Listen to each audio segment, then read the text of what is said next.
Hello, Mark. I'm Ting. My number is 10. My Chinese name is Li Tingshen. I'm from Junior. Today's topic is the first secret of design is noticing. And the speaker is Tony Fadell. In the great 1980s movie, The Blues Brothers, there's a scene where John Belushi goes to visit Dan Aykroyd in his apartment in Chicago for the very first time. It's a cramped, tiny space and it's just 3 feet away from the train tracks.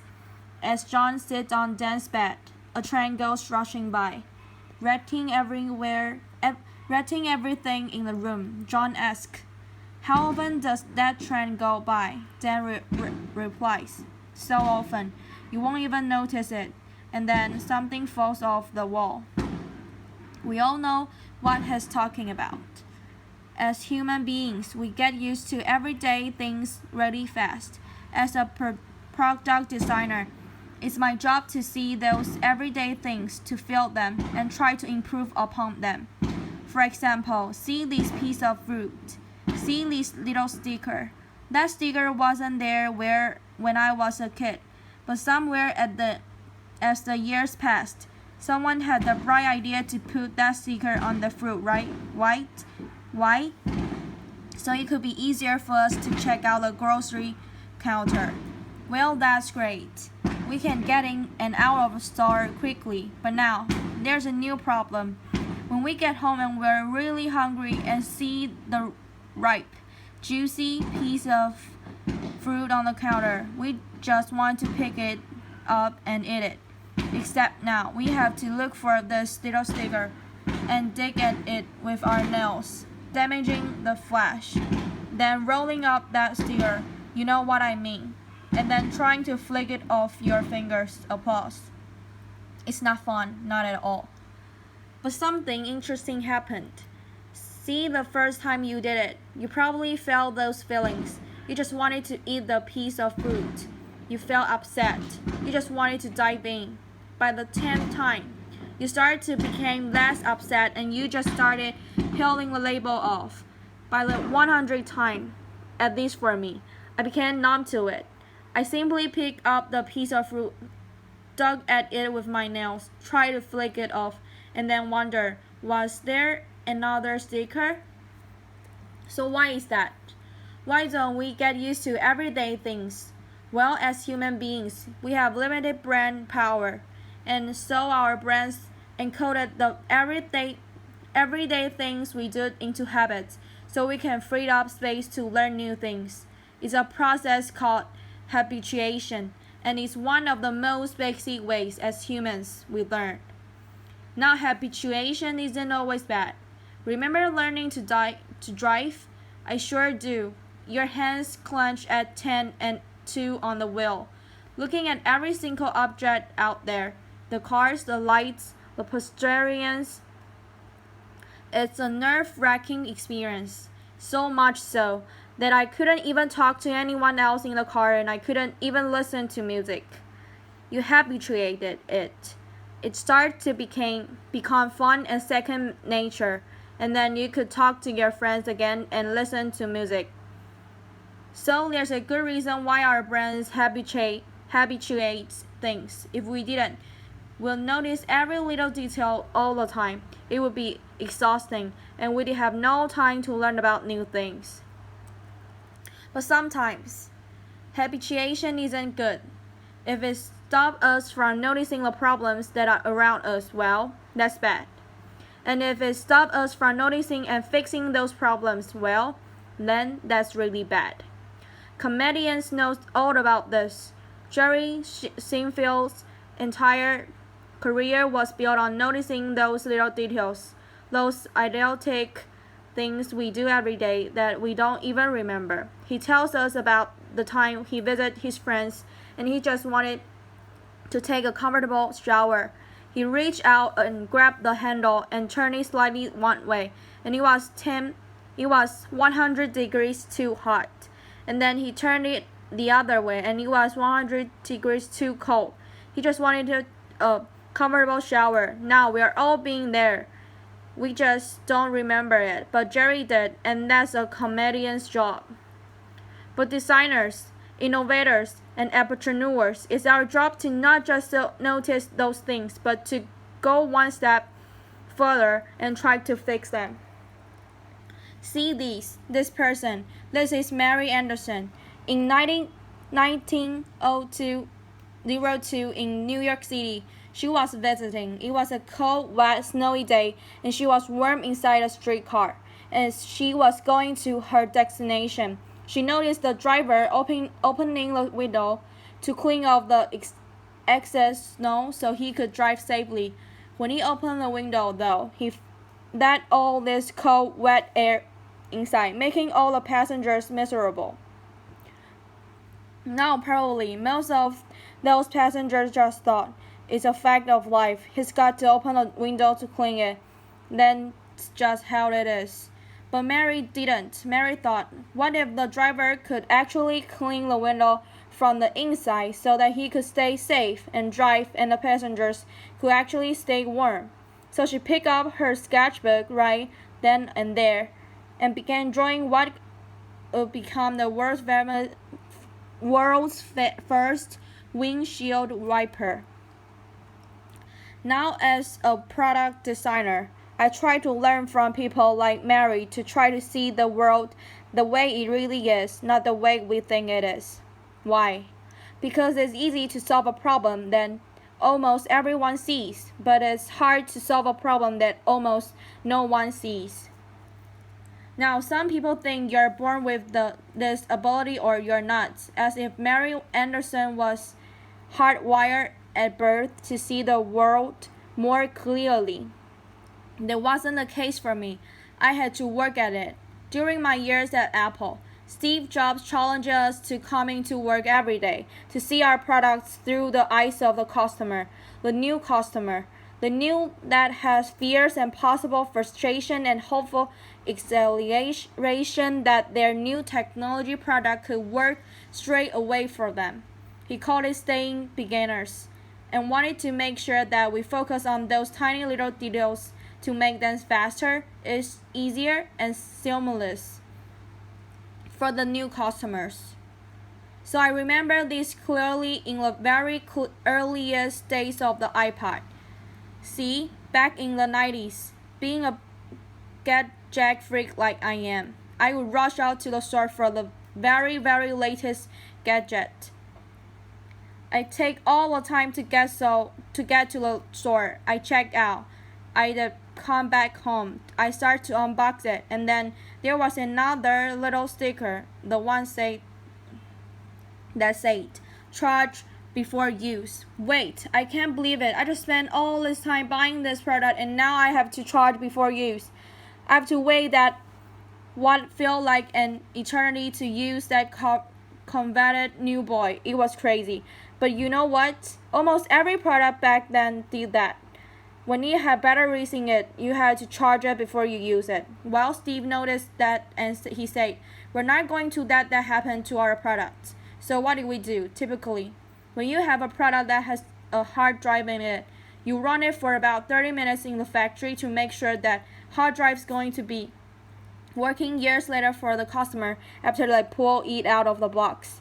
What did we do instead? We ran that product for over 2 hours. Why? Well, first of all, we could make a higher quality product, be easy to test, and make sure it was great for the customer. But most importantly, the battery can fully charge right out of the box, ready to use, so that customer with all that acceleration could just start using the product. It was great, and it worked. People like it. Today, almost every product that you get that's battery powered comes out of the box fully charged, even if it doesn't have a hard drive. But back then, we noticed that detail and we fixed it. And now everyone else does that as well. No more. Charge before use. So why am I telling you this? Well, it's seeing the invisible problem, not just the obvious problem. That's important, not just for product design, but for everything we do. You see, there are invisible problems all around us. Ones we can solve, but first we need to see them to feel them. So I'm hesitant to give you any tips about neuroscience or psychology. There's far too many experienced people in the tech community who know much more about that than I ever will. But let me leave you with a few tips that we all can do to fight habituation. My first tip is to look broader. You see, when you're tackling a problem, sometimes there are a lot of steps that up to that problem, and sometimes a lot of steps after it.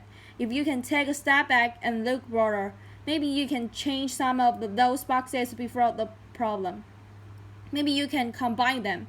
Maybe you can remove them altogether to make that better. Take thermostats, for instance. In the 19 when they first came out, they were really simple to use. You could turn them up to or turn them down. People understood that, but in the 1970s, the energy crisis struck, and customers started thinking about how to save energy. So what had happened? Thermostat designers decided to add a new step. Instead of just turning up and down, you now had to program it. So you can tell it the temperature you want at a certain time.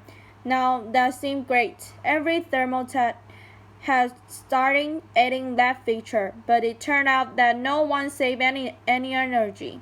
Now why is that? Well, people couldn't predict the future. They just didn't know how their weeks would change season to season, year to year, so no one was saving energy. And what happened?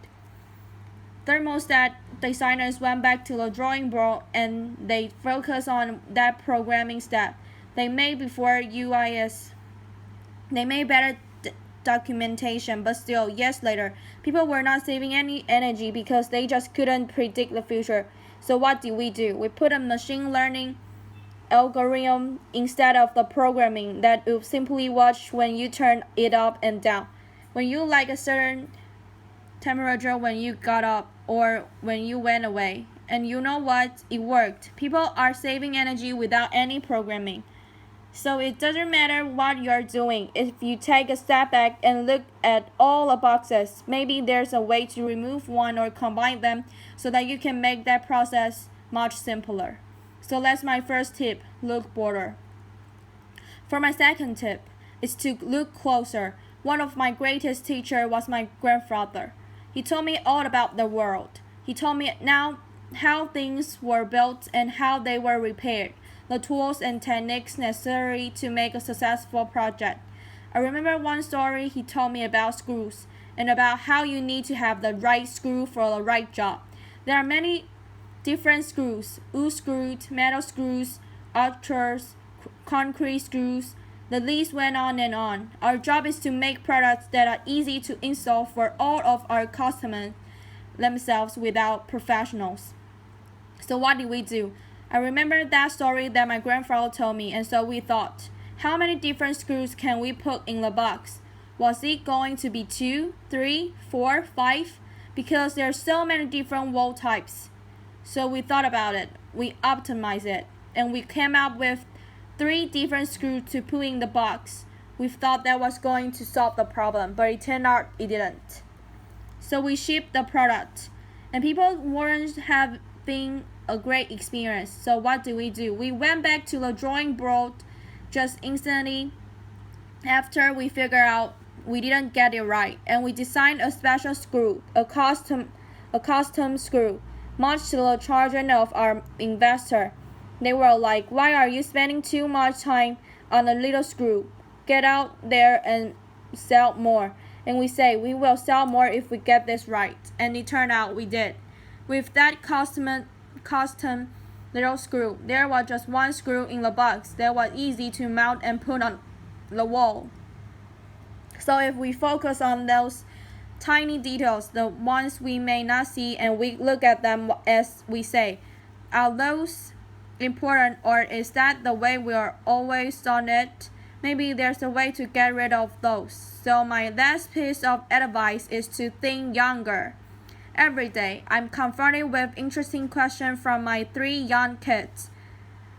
They come up with questions like, why can't cars fly around traffic? Or why don't we shoelace have Velcro instead? Sometimes those questions are smart. My son came to me the other day and I asked him, "Go run out to the mailbox and check it." He looked at me puzzled and said, "Why doesn't the mailbox just check itself and tell us when it has mail?" Laughter. I was like, "That's a pretty good question." So they can ask tons of questions and sometimes we find out we just don't have the right answers. We say, "Son, that's just the way the world works." So the more we exposed to something, the more we get used to it. But kids hasn't been around long enough to get used to those things. And so when they run into problems, they immediately try to solve them. And sometimes they find a better way. And that way really is better. So my advice that we take to heart is to have young people on your team or people with young minds. Because if you have those young minds, they cause everyone in the room to think younger. Picasso once said, "Every child is an artist. The problem is when he or she grows up is how to remain an artist." We all saw the world more clearly when we saw it for the first time, before a lifetime of habits getting in the way. Our challenge is to get back there, to feel that frustration, to see those little details, to look broader, look closer, and to think younger so we can stay beginners. It's not easy. It requires us pushing back against one of the most basic ways we make sense of the world. But if we do, we could do some pretty amazing things. For me, hopefully, that's better product design. For you, that could mean something else, something powerful. Our challenge is to wake up each day and say, "How can I experience the world better?" And if we do, maybe, just maybe, we can get rid of these dumb little stickers. Thank you very much. Applause.